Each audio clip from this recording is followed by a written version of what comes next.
the night before, as they say in US politics, I'm sure. I'm not sure if it is the morning after the night before yet. Mike McGlone, senior commodity strategist at Bloomberg Intelligence, sitting in Florida. But I think the outcomes there are decisive. Mike, the oil markets have paid little attention to the drama of the US elections, the midterm elections. I wonder, will they pay too much attention to the outcomes, or should they? Your thoughts? They shouldn't. A key one for me was the New York governor's race, and the incumbent Democrat won. So it means New York will not be opening up for natural gas and oil and drilling and fracking and pipelines anytime soon. And that's an ocean of natural gas underneath that state. So that was one I thought would tip a little bit towards people who understand fossil fuels have won this revenge battle.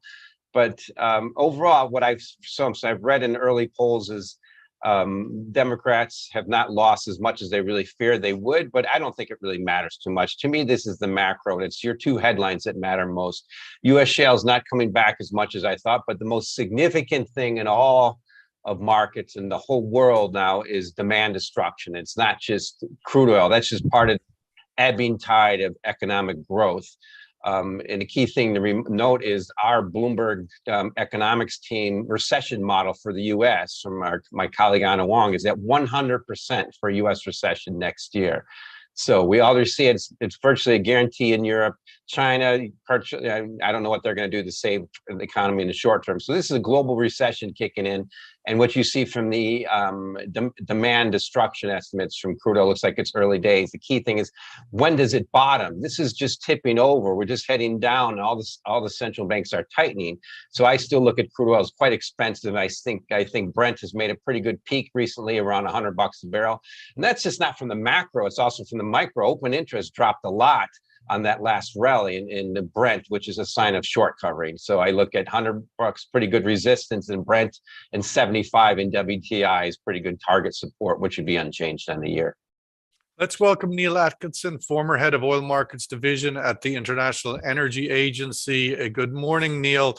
The news overnight from the EIA, the American version, I suppose, of the IEA, has come out with once again downgrading oil demand growth for 2023. I mean, we're all said and done really for 2022 as regards the markets. We're pricing now and delivering into 23. The demand outlook keeps being downgraded. Your thoughts on the direction of travel? Oh, I'm not surprised in the least. In the past week, I've made 2 short visits to London to speak at various events, and the sentiment around those events has been that demand estimates are going to be pared back in the next few weeks and months. The EIA has, as was just mentioned, has already done that. The IEA, I think later this week or early next week, will almost certainly do the same, although I have no inside info on that. Only the institutional bulls at OPEC Secretariat may decide not to cut back by so much.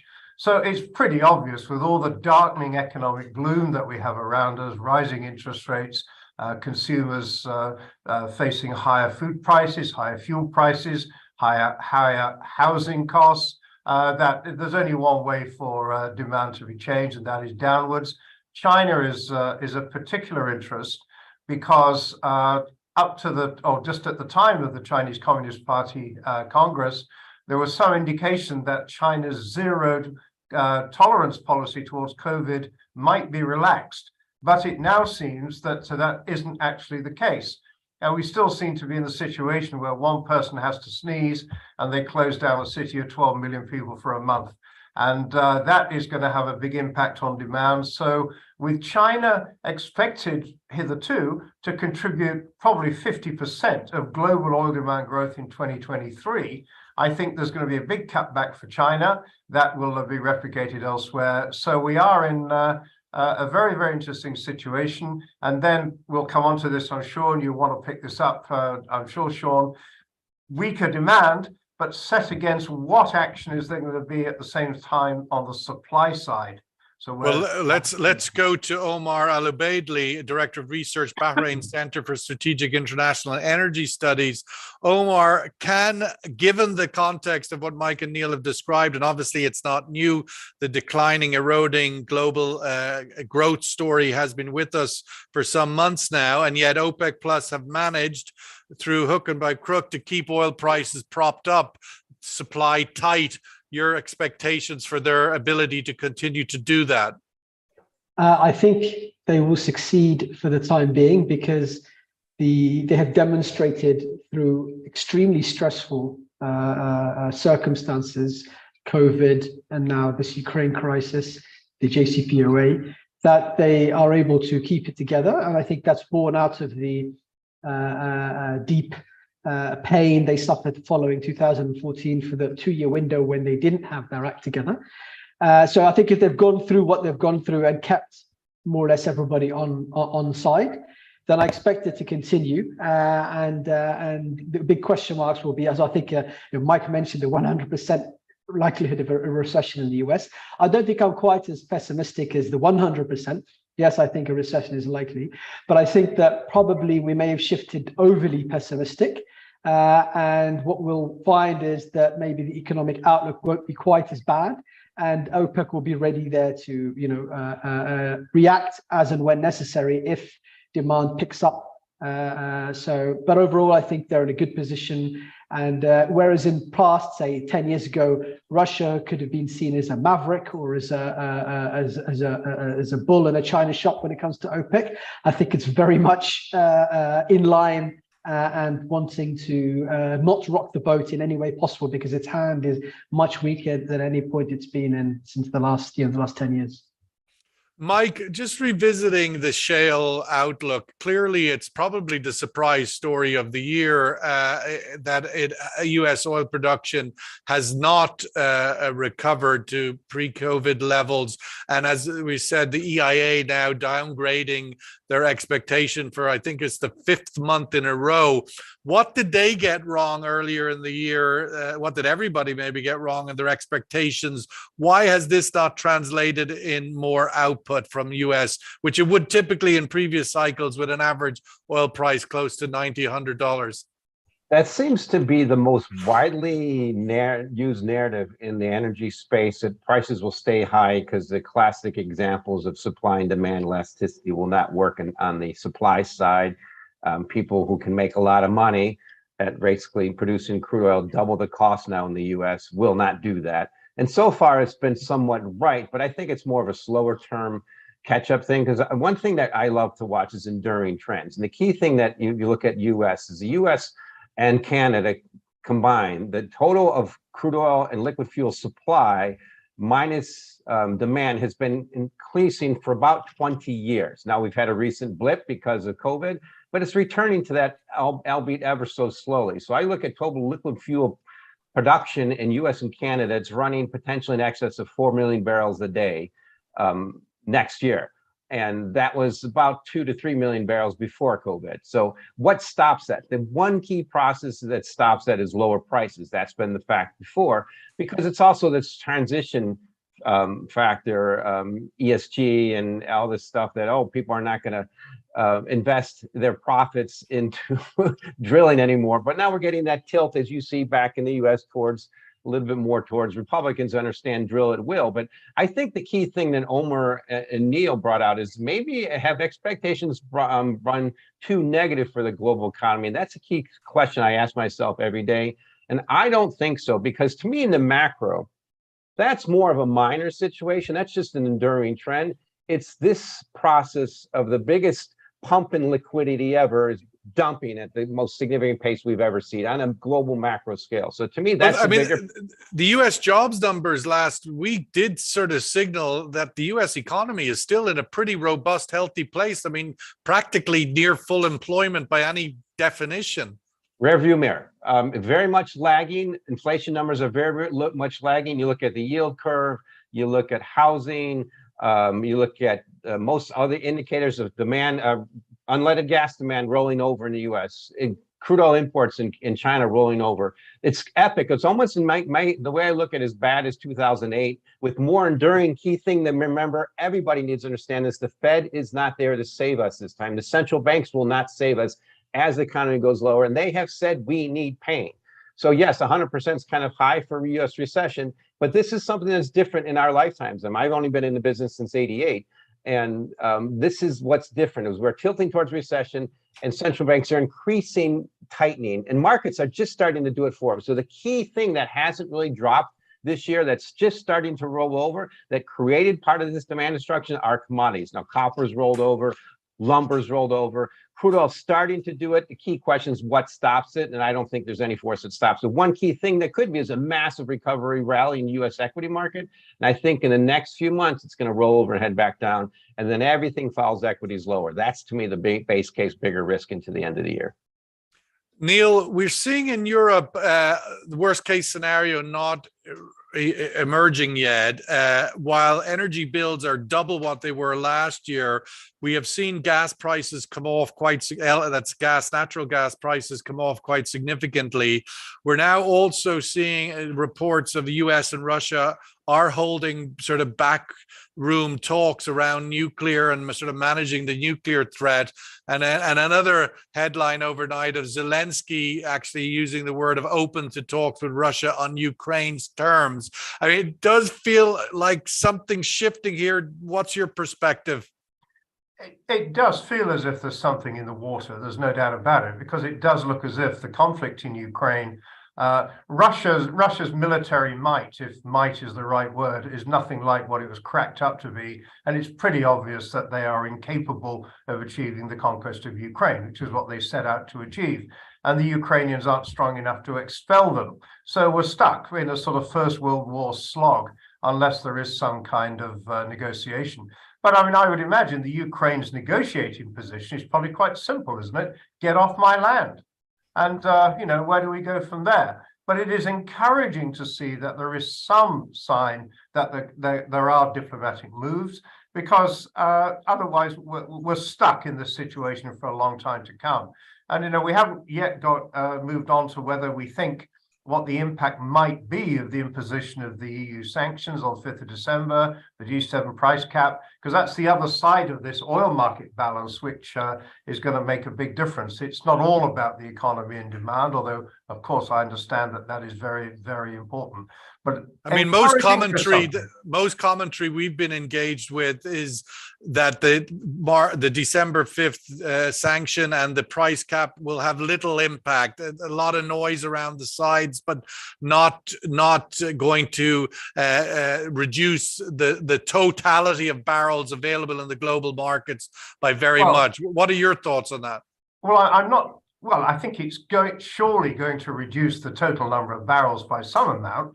I accept entirely it may not reduce the number of barrels by the kind of scary numbers that we were thinking about earlier in the year. One scenario that could come into play is that, if I were Putin, and I can't put myself in his head, but if the price cap mechanism is in fact adopted and introduced, given how much money he's made in 2022 from oil and gas sales, how much money they got in the bank, his ability just to turn around and say one day, that's it, we're not shipping anything to anybody that supports the price cap proposal until further notice. If that were to happen, that would, I think, make a material difference to the balance. On the other hand, he could continue to ship oil under the price cap mechanism, pocket the $64 or $67 a barrel or whatever it is he'd make. Thank you very much. Continue to feed his war machine, while at the same time selling more and more to India and China. So, yeah, it's not perhaps going to be as dramatic on the supply side as we think. And it may well be that any reductions on the supply side, which might be scary for prices, are going to be offset by further cutbacks in the outlook for demand. So they could sort of balance each other out. Omar, we've seen that. I mean, there's two sides to the supply constraint and the OPEC plus strategy. One being obviously the demand destruction, which is something they have little control over, but the ability to constrain supply, and particularly with their own fiscal balance sheets in place. How vulnerable or how exposed are the Middle East OPEC plus countries if indeed this oil price rolls over, and so consequently how much fight is in them to try and stop it from happening? So very briefly, just as I want to add to what Mike said regarding the shale oil, there's two things when you asked him why there's a shock, why people have underestimated or overestimated shale oil's ability to respond. First of all, I think interest rates have risen much more quickly than people expected, and cheap money played a big role in the expansion of shale, during the early shale era. And secondly, you've got Biden brazenly threatening a windfall tax on energy. And if I was an energy, investor, I'd be like, screw this, I'm not going to invest and then have my hard-earned profits, just literally seized by arbitrarily by Biden in the top populist guise. Now, gotten into your question, in the case of the Middle East, I think that there is the situation remains extremely fragile because, as we saw in COVID, and even as during certain the latter half of 2022. While oil prices remain high, the downside risk is very big. And while the GCC countries and several Middle East producers do have relatively deep pockets for the time being, I don't think anyone is in a good position to withstand a sustained decrease. And I think there's a big concern revolving around the Iranian nuclear deal, because I think that all the countries in the Middle East at the moment, with the US demonstratively withdrawing its security commitments from the region, are facing a big increase in defense expenditure, a big increase in security expenditure, which is only beginning to become steeper once the JCPOA concludes, whether it concludes favorably or unfavorably, because I'm very confident that Iran will instruct its proxies and allies to escalate, destabilizing activities in the region, which will necessitate many more Patriot missiles, many more patrol boats, many more, all sorts of defenses. And this bill is going to be huge.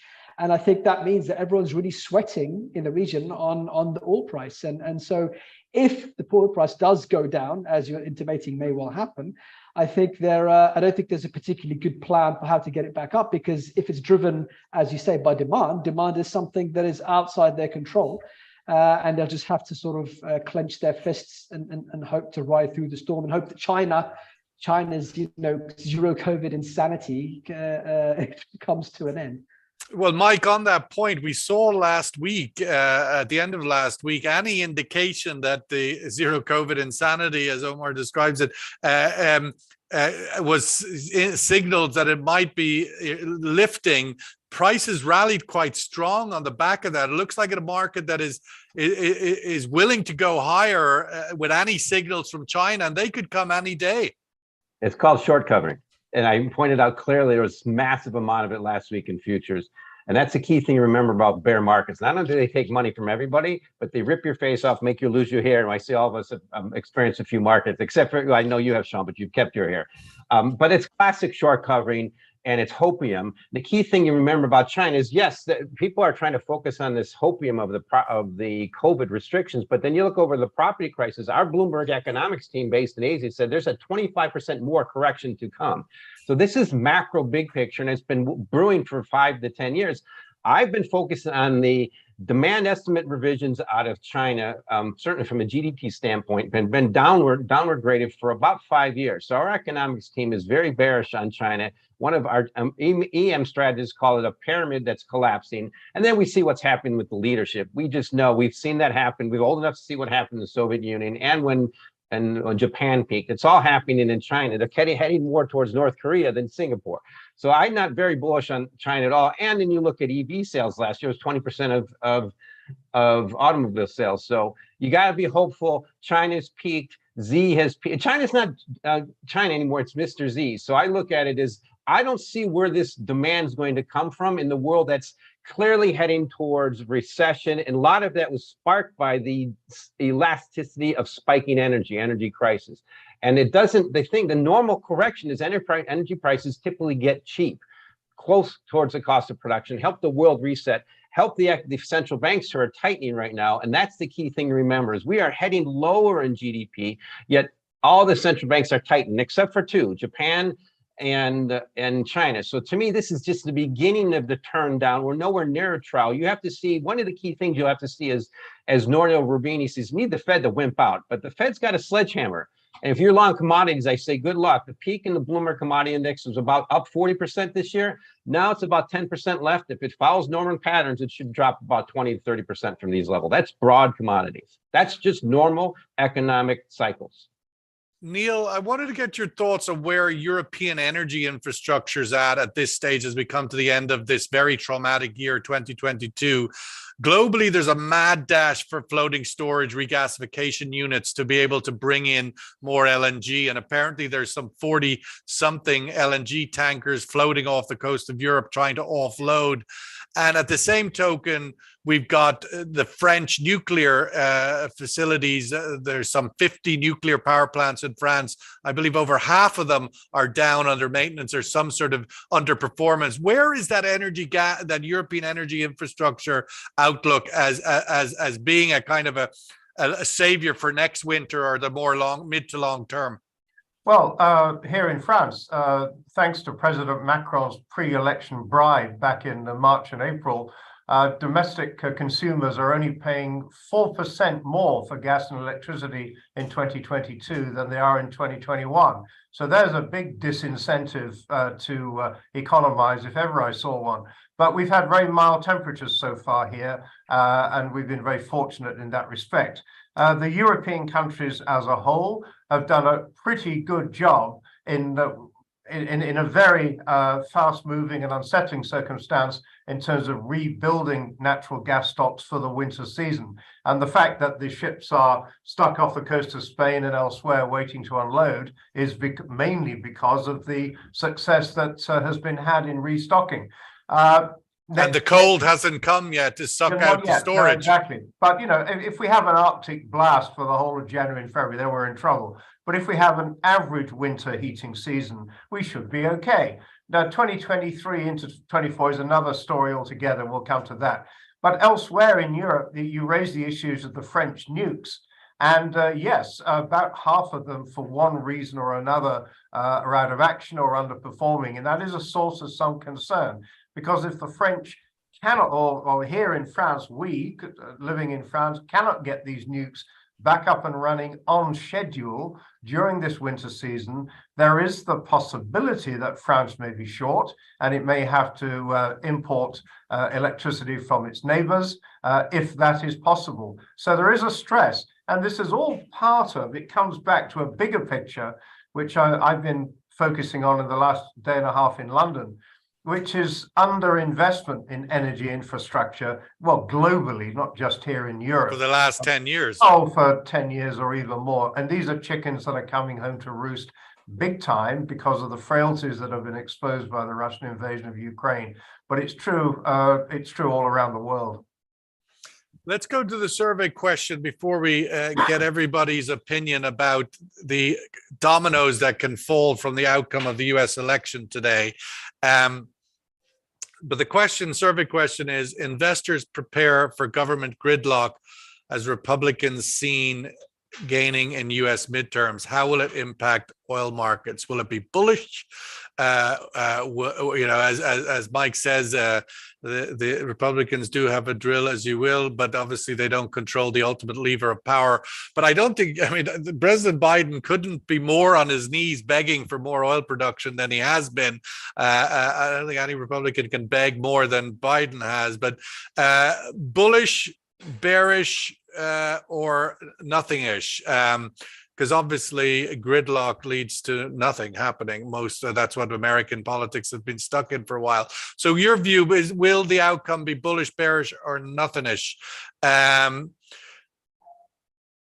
I wanted to get your views on the sort of outcome of the election vis-a-vis where do you think the geopolitics of all of this goes? Because typically in midterm elections, when U.S. presidents have their domestic agenda removed from them, their ability to change laws, for example, with the loss of the House, and the ability to spend money even with the loss of the House, they typically go abroad and have a greater ability to engage abroad. And I'm wondering your thoughts of a Biden international engagement, which is his natural posture in history. And one might also add the possibility that he could be declaring in the coming days and weeks that he will indeed be a one-term president. Where do you think the outcome of this election could trigger dominoes into the global geopolitics? First of all, when you say the Republicans begging for oil, I think they're more effective at begging for oil because, unlike Biden, they're not doing everything possible to discourage oil outside the begging. I mean, Biden's stopping production and threatening taxes and trying to do a green transition. So he has no credibility when he begs for oil. But going back to your question, one of the geopolitical implications, so I think you're absolutely correct. If you take spending out of his hands, then what else has he got left apart from foreign policy? The problem for Biden, though, is unlike previous presidents, foreign policy is just not really interesting to the average US voter. Certainly not as interesting as it used to be. US voters seem to be far more isolationist in their stance than they used to be.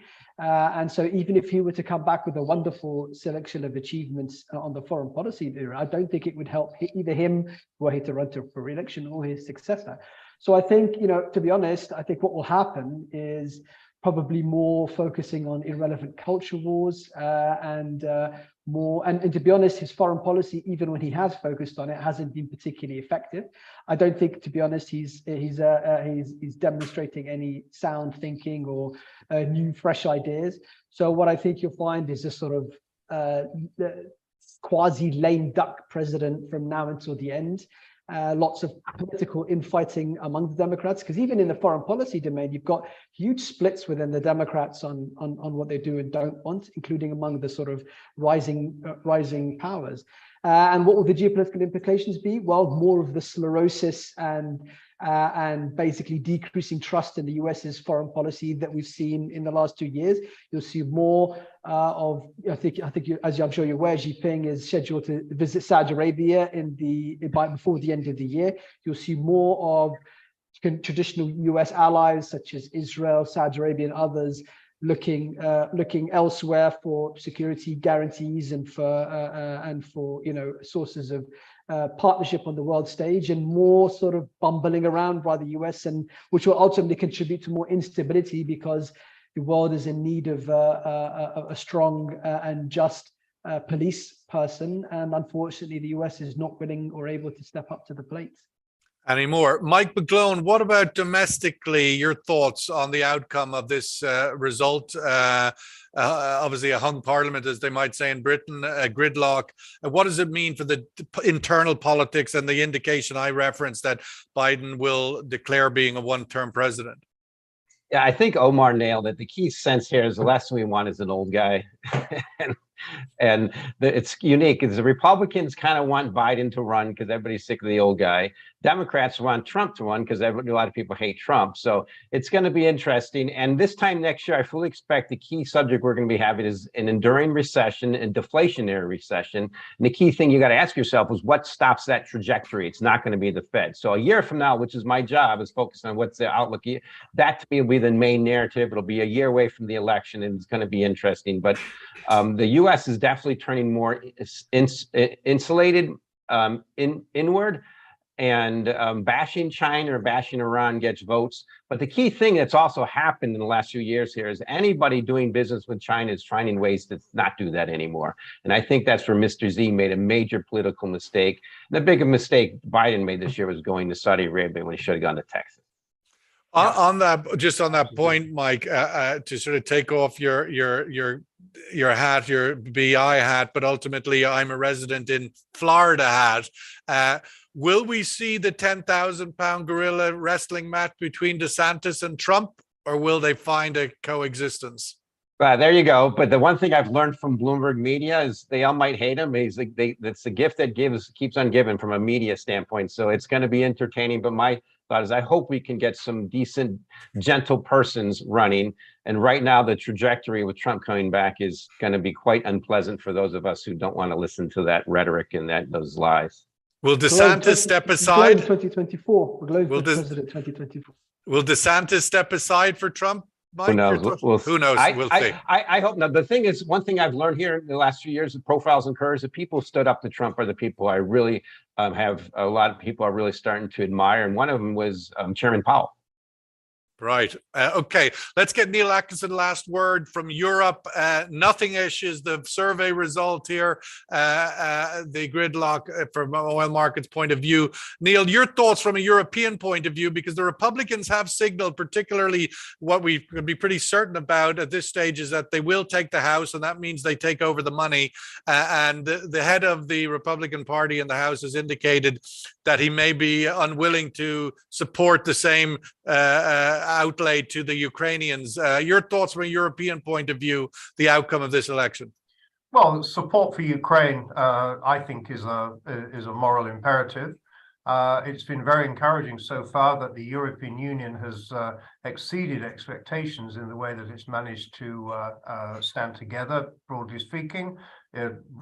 EU plus G7 plus NATO covers an awful lot of countries. And I think we have a moral imperative to stand behind Ukraine. But if there is the possibility of any kind of brokered agreement with the agreement of the Ukrainians, not enforced upon them by us, then I think we should be moving ahead on that. And if that is the case, then it will obviously ease the energy squeeze here in Europe. It will take some of the air out of higher prices that we've got for fuel, and also the same for food. And it will help everybody in 23. But I hope that the Republicans, if they do take control of the US House, don't throw Ukraine under a bus. I think that would be awful. Well, it seems like everything in American politics does get sucked into the vortex of I hate what you love and I don't care what I think about it, but because you love it, I'll hate it. And Ukraine could get swallowed by that, and we'll have to see.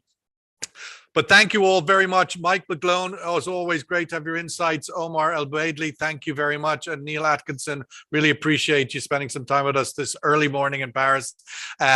Just a note that we published our energy markets outlook on the back of our Fujairah brainstorming recently. So please download that, have a look when you have some time. Take care, everyone. Thank you. Thank you.